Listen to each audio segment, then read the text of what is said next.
What is up mga ka-Ondong TV at mga kapiso wifi? Sa video ito tayo po ay magpapalit ng cam lock ng ating piso wifi. Pero bago po natin simulan ang video ito ay intro muna tayo guys.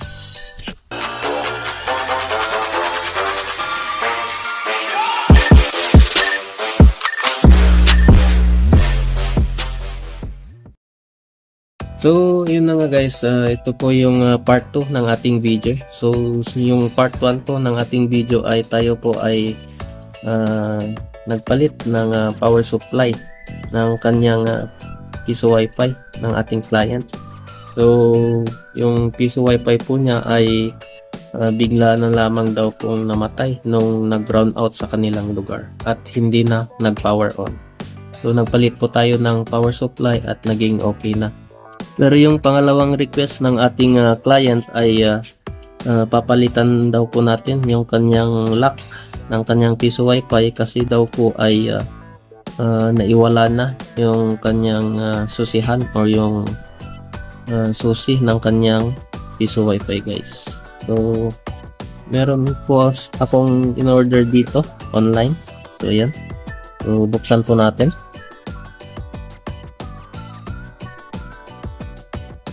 Ito po siya guys. So mamaya na po natin ito bubuksan. So tignan po muna natin yung kanyang likuran guys.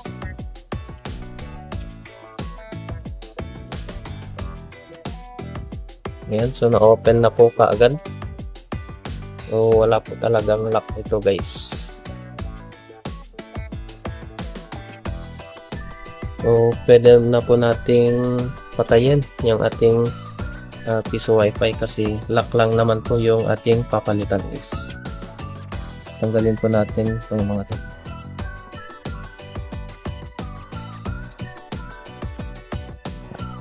Yan. So ito po yung papalitan po natin. Kung pansin nyo po ay medyo nasira na po. Ayan. Tatanggalin po natin ito at saka ito para po mahugot po natin yan. So kuha lang po ako ng tools. I-try po natin ito.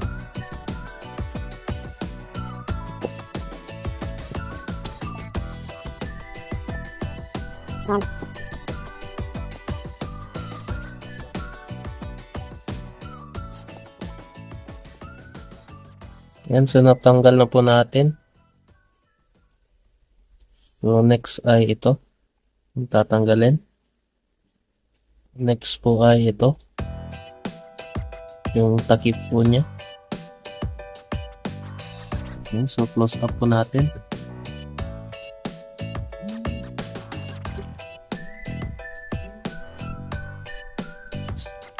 So pasensya po pala yung background po natin ay maingay kasi po umuulan po dito sa amin. Yan, zoom lang po natin para makita nyo po. So yung tatanggalin po natin ay ito, itong malaking nut na to.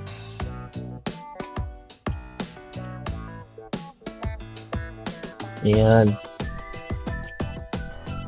So natanggal na, ito naman po yung tatanggalin po natin. So, pwede na po natin siyang itulak. Ayan.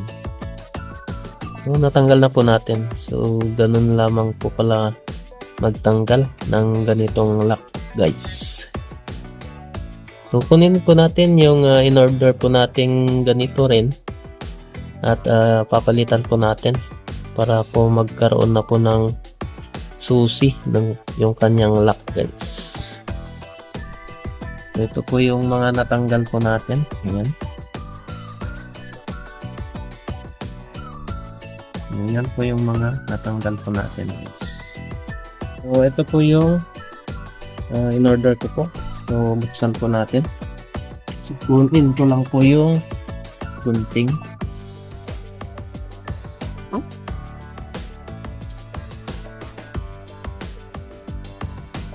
Yun. So, meron na po siyang susi na isa. So, iisa lang po yung kanyang susihan at wala po siyang spare key. So, mag-ingat na lang po tayo next time para hindi po mawala yung kanyang susi, guys. So, same lang po kung paano po natin tinanggal. Ganun lang din po natin siya ibabalik, guys. So, try po natin ibalik. Tanggalin po natin ito. Tapos, itong malaking to.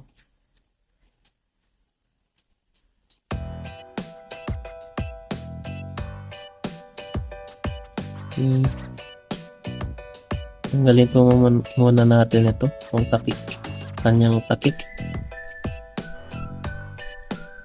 Tapos, shoot po natin sa likod. Tapos lagay po natin tong malaking to.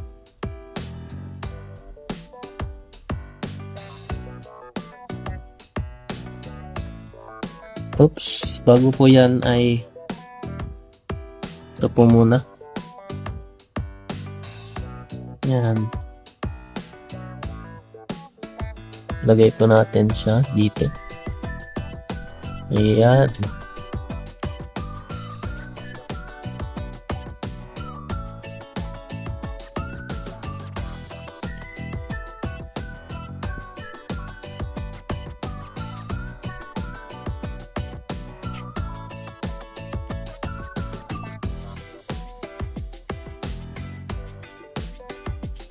Ayan, so ilagay naman po natin ito, guys.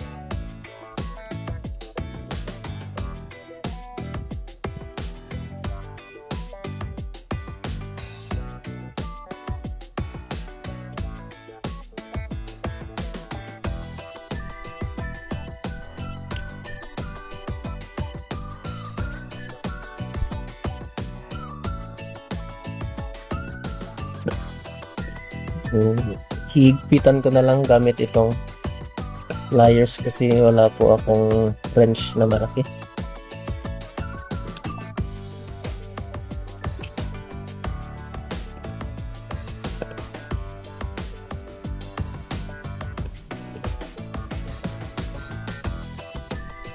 Yan, so ingat lang po baka po masira pag sobrang higpit. Yan, so okay na po yan. Next naman po na ating lalagay ay ito.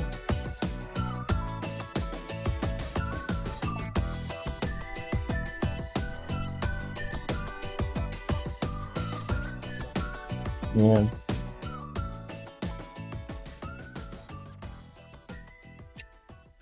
So, nakalimutan po natin ilagay ito. So, pwede naman po ilagay po natin yung kanyang takip, guys. Saka po ito. At lalagay na po natin yung kanyang lock, guys. So, try po natin ng ganyang kahaba. So, testing po muna natin. Try po natin pag yung nakabot siya dito. O kung hindi tatama dito, guys.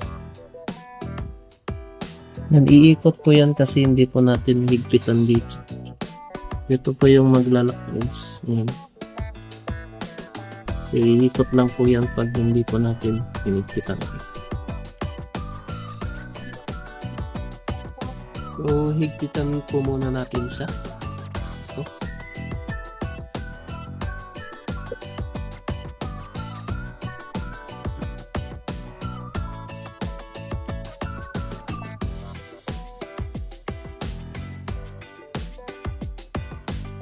So, try po natin ulit.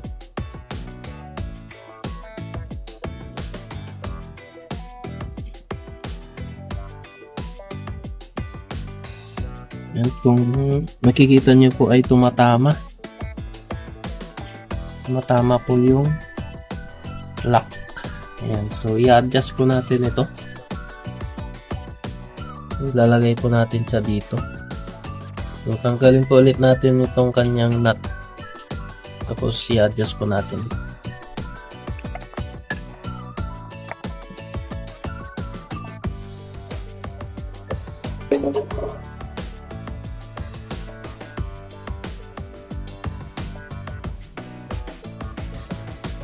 So, hindi po pwedeng ganyan pag nakalak. Pag nakalak po ito. Hindi po pwedeng ganyan. So, i-adjust po natin ito. Kasi po yung shape po niya ay paganyan po. So, hindi po siya pwedeng i-shot ng paganyan. Dapat po ay ganyan. I-twist po natin yan. So, tatanggalin po natin itong mga lock mo to para po may ayos ito.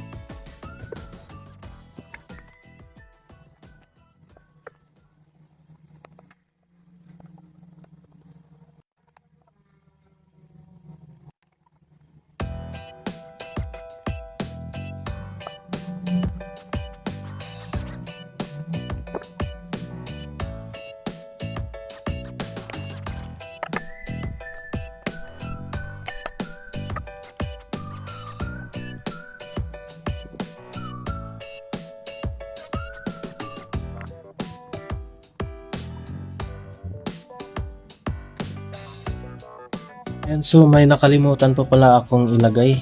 So ito po yun. So ang purpose pala po nito ay para po dito. So dapat po ay nakaganyan.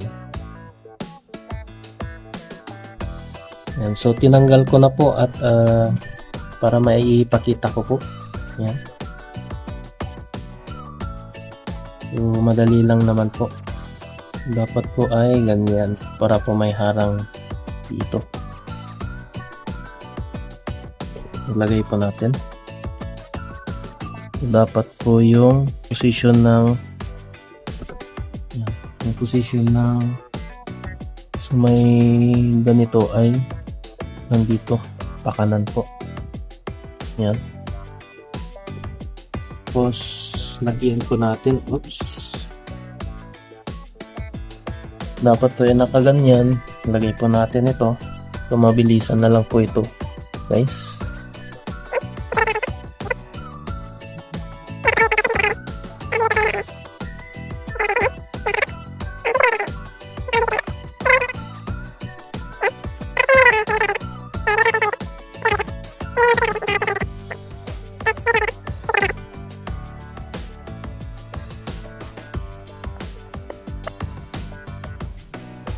May higpit na po.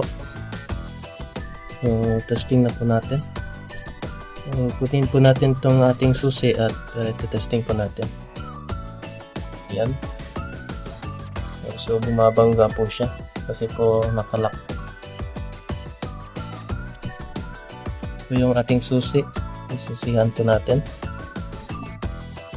Ayan. So, bumaba po yung kanyang lock. Ayan. Pag ganyan po,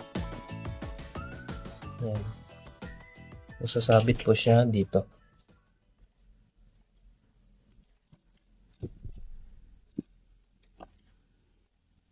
And so close po natin. Tapos yan.